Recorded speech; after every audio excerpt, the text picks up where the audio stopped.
Hi, everybody. We apologize for starting a few minutes late, and the reason is we started Facebook Live on a different page instead of this one. Yeah, it ended up being on my personal page, and there's often things we don't talk about on there that we do talk about on here. Right, so it's a different thing. So sorry about the delay, but here we are. I'm Suzanne DeWitt Hall. This is Declan DeWitt Hall, my beloved husband, and we're here for our Friday live check-in. I always want to say Friday night, but it's not actually night yet. Yeah.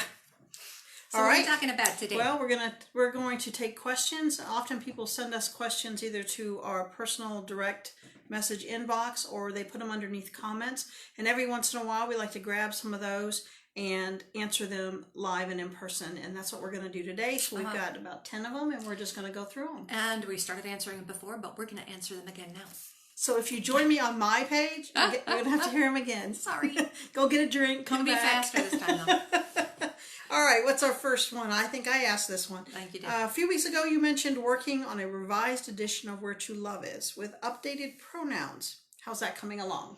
It's coming along very well. I finished the editing, which was an interesting adventure. I wrote that book. I compiled that book and published in 2017, and some of the writing was significantly older than that. So it's amazing how much your thinking can kind of shift, and the vast majority of it is still, where I am theologically, but there has been some shifts that I wanted to kind of reflect. It's still geared for people who are very much in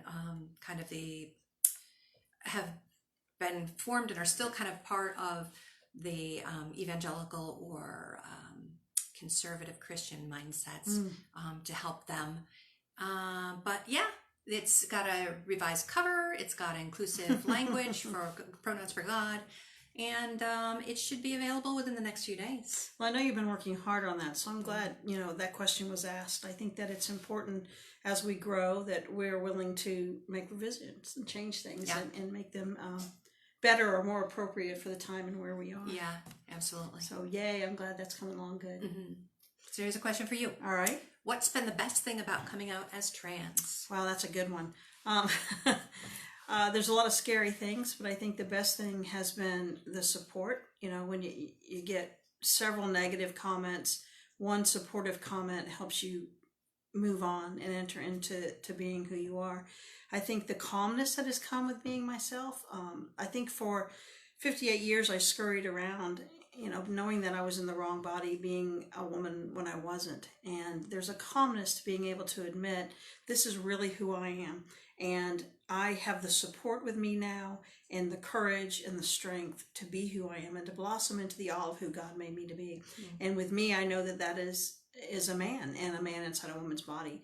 And people like me, transgender people, need support, and I need to get out there. And there's a calmness about that, a calmness about saying, this is me. And your love and support has helped so much with that. I mean, like I said, if you get one supportive comment and you have 15 or 20 bad ones, that one supportive one helps a lot. It actually brings me to a place of peace and calmness when someone says something good and supportive of me. Yeah, and all you guys have been very helpful with that. In giving you encouragement, I think. Yeah, they really have. Yeah. So I also let me say something really quick with that. Yeah, I gotta bring up this next question. One of our our good friends sent me a little birthday money, and I'm just saying the little tiny things mean a lot when you're trans. And my hat here is from a gift from a good friend, and I'll share that with them later. But just the simple thing of having a man's hat instead of a female pink hat or something female is Have a you gift. ever owned a pink hat? Let's be honest. I maybe have. When you were the a Red kid. Sox hat is pink. Oh, that's true. Yeah. I think it's a faded red. It is. All right, so let's move on. We have a question. Can you read that? That came into the inbox. Yes. It says, if an LGBTQ affirming church wanted to hold space to honor mothers on Mother's Day, tell me what you want, expect, or would be worried about as an LGBTQ person, and any advice or resources you would point to. And they say, I appreciate you so much. Well, we appreciate you right back. Thanks for sending that. So that was a good one. And I gave that some, I gave it a lot of thought. We haven't talked about it jointly yet. So I'm sure you have some thoughts too. One is, I think I would acknowledge the complexity of the holiday. I think it's complex enough generally for people. Some mothers have had children who are estranged or who have died. There's lots of reasons that mothers can be sad. There's people whose parents have passed, or they're estranged from that direction. In the queer community, it's obviously a little bit worse, or there's even more opportunities, right, for that pain. You've got parents who disown their gay kids. You've got transmasculine people who have given birth to children and aren't sure how their kids are going to respond to them on Mother's Day or how they should act. You've got trans feminine people who wish they could be acknowledged.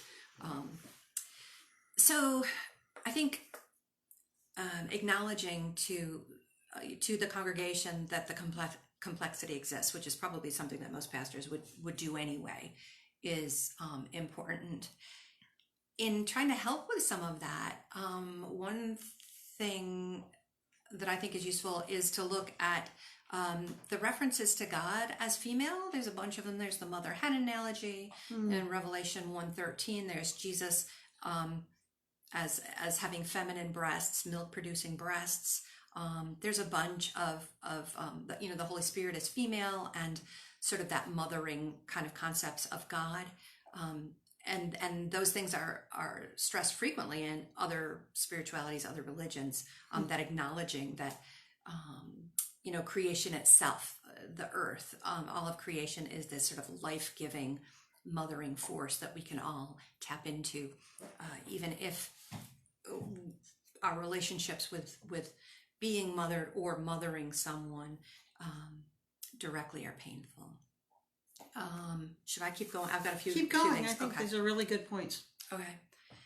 I also like the idea of helping people realize that we can all strive to have those good characteristics of mothering, whether we've never been able to have children for any number of reasons or not, but to be there's these things that we tend to think of and associate with mothering, warmth, encouragement, forms of protection, feeding, nourishing in different ways.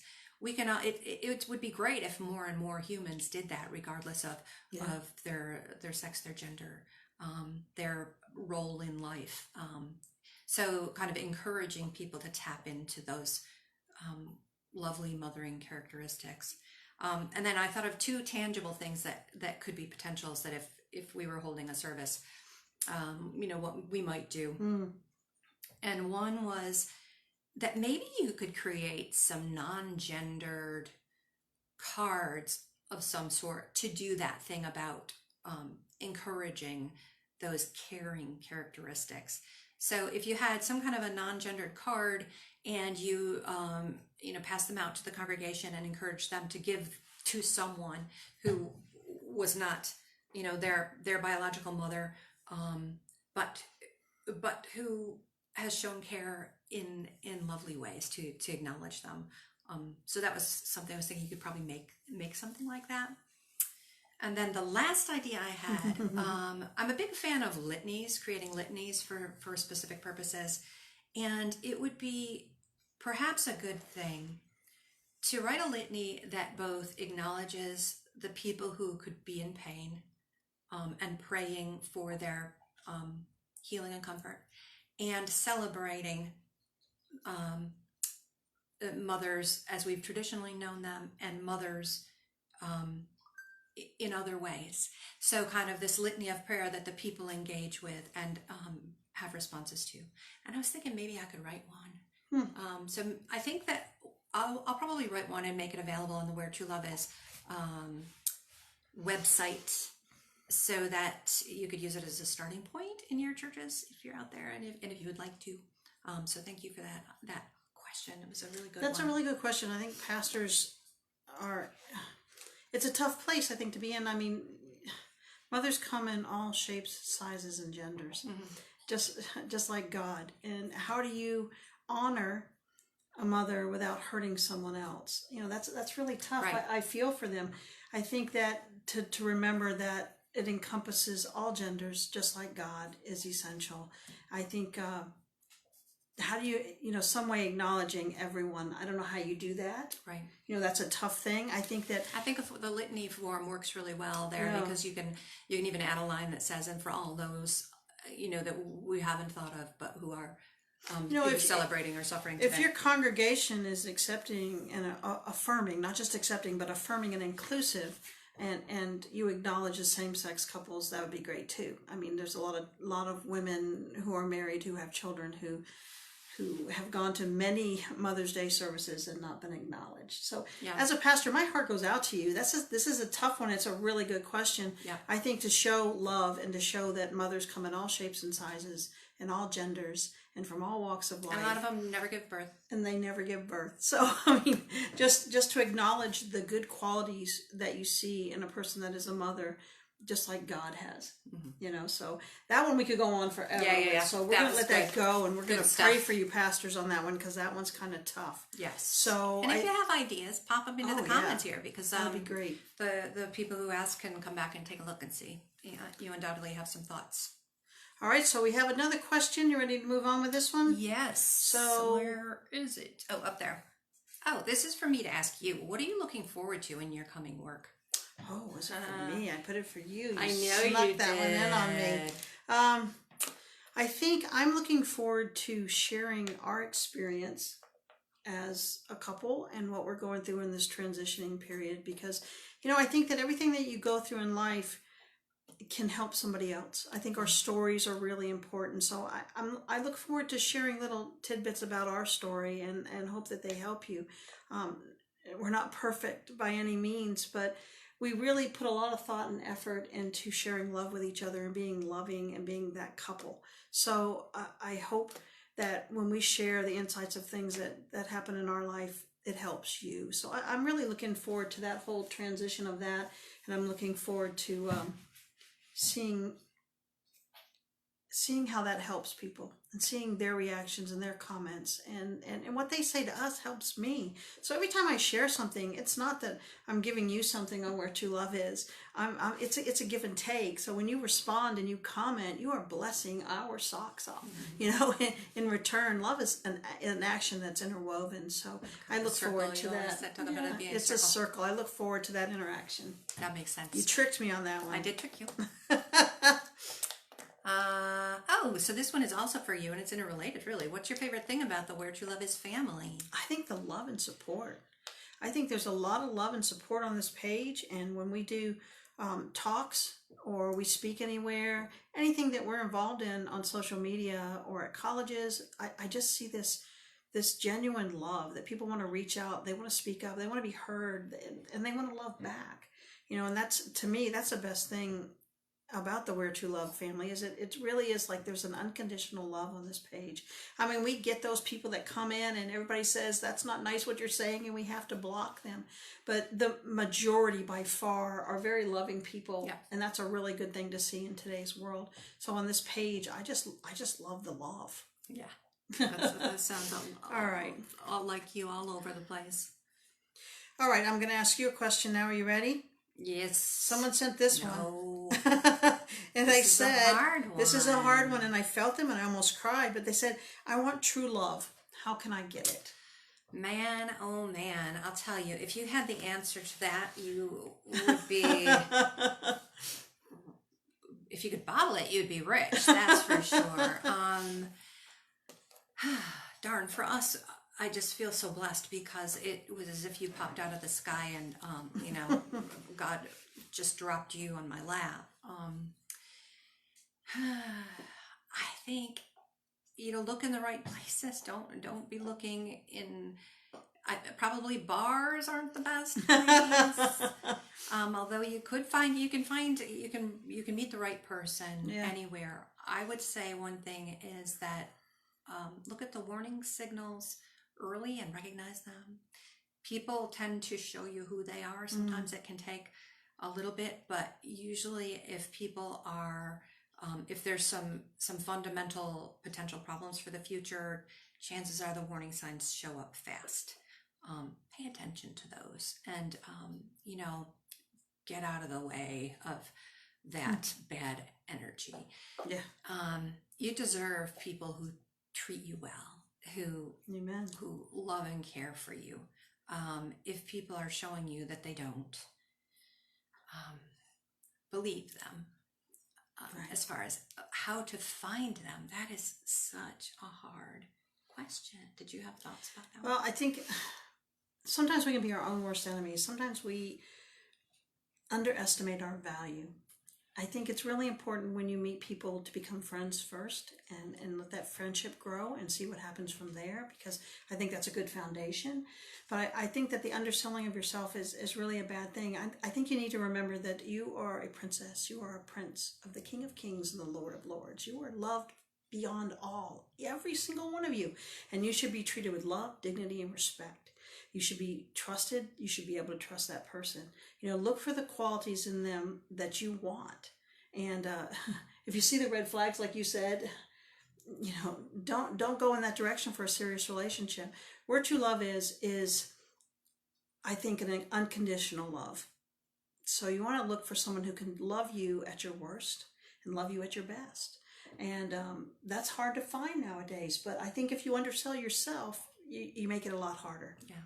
You are beloved. Know that you are beloved. Don't believe any lies, and don't let anyone hurt you or hurt your self-esteem. Be confident in who you are. And if you are not able to do that, then you're probably not ready for a relationship. Right. And real love and true love is going to be extremely hard for you to achieve. If you are not emotionally healthy enough to recognize your extreme value, no one else that you're going to align with is likely to do so either. And you're likely to end up repeating some bad situations that have happened in the past until your own heart gets healed and you are able to recognize your value and your worth. I think another thing is with us, we've been through some times. We've both been married and had bad relationships, and we are at a place where we learn from our lessons, and we try really hard to use those to the benefit of our relationship. Well, also, like you said, we were friends for several years. Right. And we were also, we prayed together all the time, and we studied God together, and we served God and our community together. We did a lot of those things. So the foundation was really strong, and we can't kind of overestimate that. Right. The importance of that. Yeah, build so that start firm there. foundation. Start there. It's hard not to just jump in bed for y'all. I know you're a bunch of horny people. Yeah. Just say that. You did just say that. Let's be honest. It happens a lot. It's dangerous. All right, you did write Sex with God, so it didn't surprise me too much. I know how y'all are. Okay, you're ready for number 7? We better move on. How are you feeling about and dealing with being married to someone transitioning?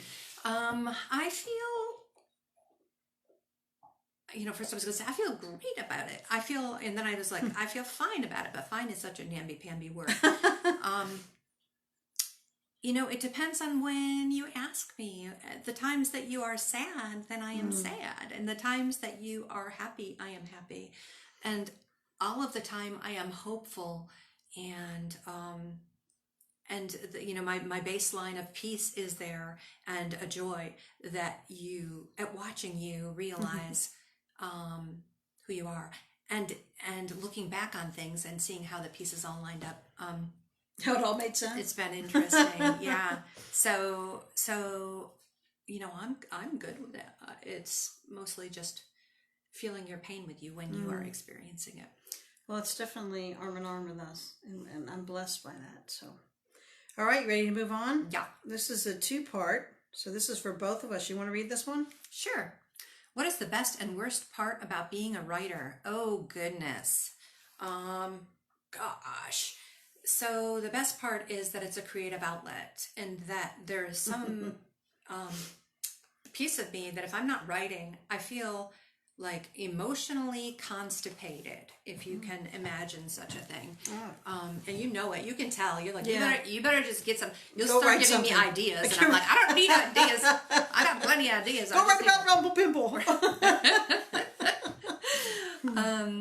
So the best part is the fun of transforming ideas into messaging and playing with language. I love language and words, and I've been playing with some poetry lately. And I've got an idea for some poetry that is fun because that's really about playing with language in small chunks.